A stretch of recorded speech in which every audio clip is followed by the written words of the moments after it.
محبوب سبحانی قطب ربانی حضور سیدنا شیخ عبدالقادر جیلانی بغدادی رضی اللہ تعالیٰ عنہ، آپ کا صبر و استقلال دیکھیے۔ صبر و استقلال کے بارے میں ہم آپ کو کچھ باتیں بتا رہے ہیں کہ آپ نے کس طرح سے صبر کیا اور کس طریقے سے استقلال کیا۔ آپ بہت ہی صابر اور مستقل مزاج تھے، چنانچہ آپ کو زمانے طالب علمی میں اپنی تنگ دستی کے سبب بڑی شدید ترین تکلیفیں اٹھانی پڑی تھیں۔ والدہ ماجدہ کبھی کبھار کچھ مختصر درہم و دینار بھیج دیا کرتی تھیں، اسی سے خورد و نوش کا کام چلتا تھا۔ ایک مرتبہ بغداد میں بڑا ہی خوفناک قحط پڑا۔ اس وقت آپ کو بڑے ہی سخت مصائب و آفات کا سامنا کرنا پڑا۔ فاقوں پر فاقے ہوتے تھے، یہاں تک کہ فاقوں سے نڈھال اور بھوک سے بیتاب ہو کر ایک دن آپ دریائے دجلہ کے کنارے تشریف لے گئے تاکہ درختوں کے پتے یا کوئی جنگلی پھلی کھا کر کچھ سکون حاصل کر لیں، مگر جس طرف جاتے ہر جگہ مساکین کا ہجوم پاتے اور کہیں بھی کھانے کے لائق کوئی چیز نہیں ملتی۔ یہاں تک کہ پھر آپ شہر کے طرف واپس لوٹے اور جب بھوک سے آنکھوں کے نیچے اندھیرا چھانے لگا اور چند قدم چلنا دشوار ہو گیا تو آپ ایک مسجد میں جا کر ایک گوشے میں بیٹھ گئے۔ اتنے میں کیا دیکھا کہ ایک اعجمی شخص مسجد میں آیا اور بھنا ہوا گوشت اور روٹی تھیلی سے نکال کر کھانے لگا۔ اتفاقاً اس کی نظر آپ پر پڑی تو اس نے کہا کہ آؤ بھائی، تم بھی کھانا کھا لو۔ آپ نے پہلے تو انکار فرما دیا، مگر اس کے اصرار سے مجبور ہو کر دسترخوان پر بیٹھ گئے۔ اس نے آپ کا حال پوچھا تو آپ نے فرمایا کہ میں گیلان کا رہنے والا ہوں اور تحصیل علم کے لیے بغداد آیا ہوا ہوں۔ یہ سن کر وہ چونکا اور کہا کہ میں بھی گیلان ہی کا باشندہ ہوں۔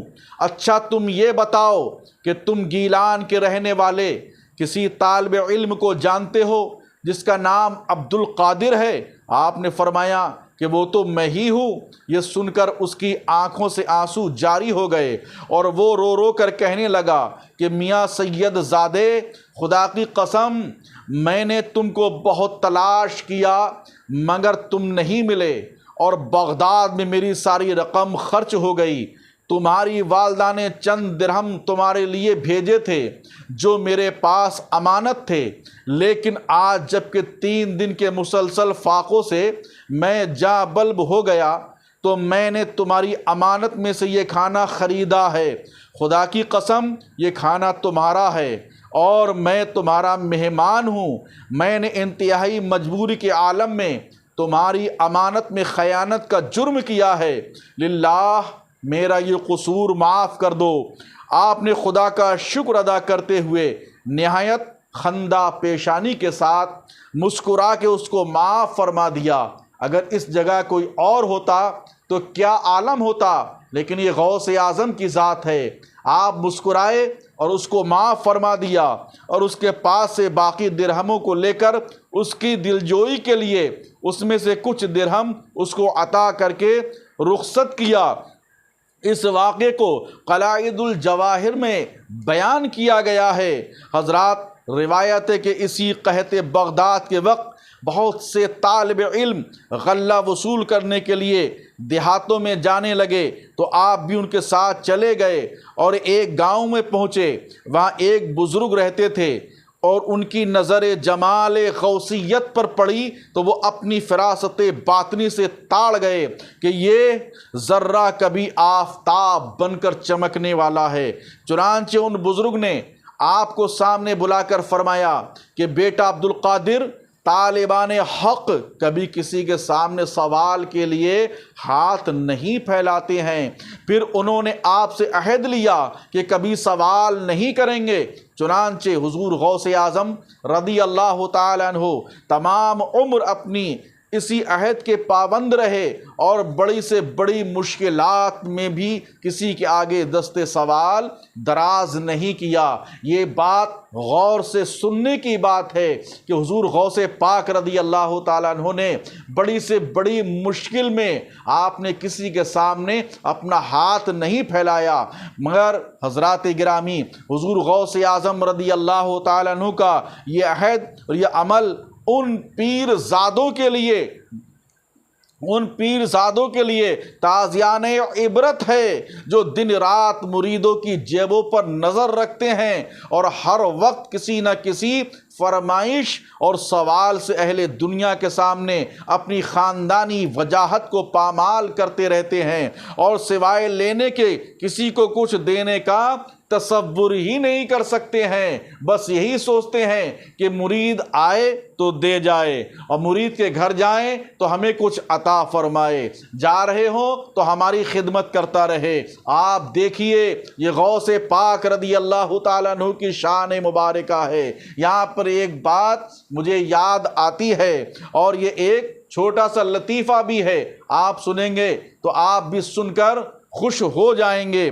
یہ حضرات سمجھیے، مجھے اس وقت ایک پیر زادہ صاحب کا ایک لطیفہ یاد آ گیا۔ سنا ہے کہ کوئی پیر زادہ صاحب دریا میں گر پڑے اور ڈوبنے لگے، فوراً ہی کوئی شریف آدمی دوڑ پڑا اور بولا کہ حضور دیجیے ہاتھ، تو پیر زادہ صاحب پیچھے ہٹ گئے اور ڈبکی لگانے لگے۔ اتنے میں ان کا مرید جو ان کا مزاج جانتا تھا آ گیا اور کہا کہ حضور لیجیے ہاتھ، تو فوراً پیر صاحب نے ہاتھ پکڑ لیا اور دریا میں سے نکل آئے۔ شریف آدمی نے پوچھا کہ حضور یہ کیا معاملہ ہے کہ میں نے جب کہا کہ حضور دیجیے ہاتھ تو آپ پیچھے ہٹ گئے اور ڈوبنے لگے، اور جب مرید نے کہا کہ حضور لیجیے ہاتھ تو آپ نے لپک کر اس کا ہاتھ پکڑ لیا اور باہر نکل آئے۔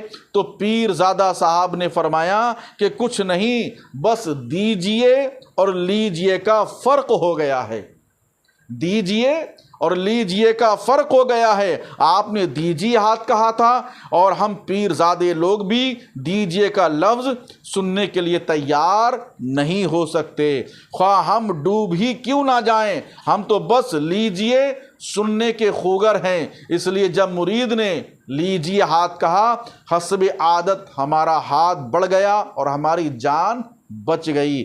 برادران اسلام، اصل بات یہ ہے کہ ہمارے اسلاف اور پرانے بزرگوں میں یہ پیری مریدی کا شغل اللہ کی رضا کے لیے تھا، سبحان اللہ۔ اور اب کچھ لوگوں نے اس کو روٹی اور روزی کا دھندا بنا لیا ہے۔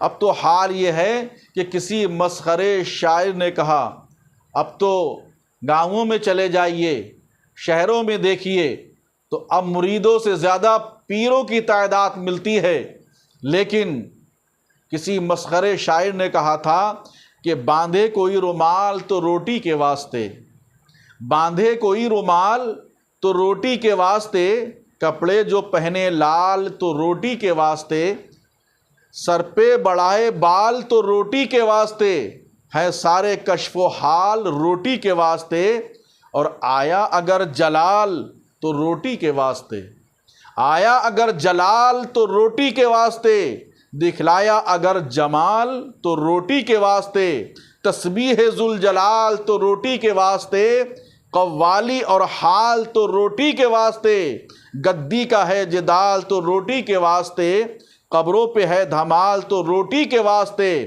آٹے کا ہے سوال تو روٹی کے واسطے، لائے کہیں سے دال تو روٹی کے واسطے۔ آج کچھ پیروں نے یہ حال بنا رکھا ہے جو کہ بدنامی کا باعث بنتا چلا جا رہا ہے۔ حیرت ہوتی ہے، اور کچھ پیر تو ایسے بھی ہیں جو یہ کہتے پھرتے ہیں کہ نماز معاذ اللہ رب العالمین، نماز پڑھنی کوئی ضروری نہیں ہے، استغفر اللہ ربی من کل ذنب واتوب الیہ۔ ایسے پیروں کو اللہ ہدایت عطا فرمائے۔ پیروں کی اگر بات آ رہی ہے تو پیر دیکھنا ہے تو پیر دیکھیے۔ حضور مفتی اعظم ہند علیہ رحمت و رضوان کو، جن کی نماز تو نماز جماعت قضا نہیں ہوتی تھی، کسی شاعر نے کہا کہ متقی بن کر دکھائے اس زمانے میں کوئی ایک میرے مفتی اعظم ہند کا تقوی چھوڑ کر۔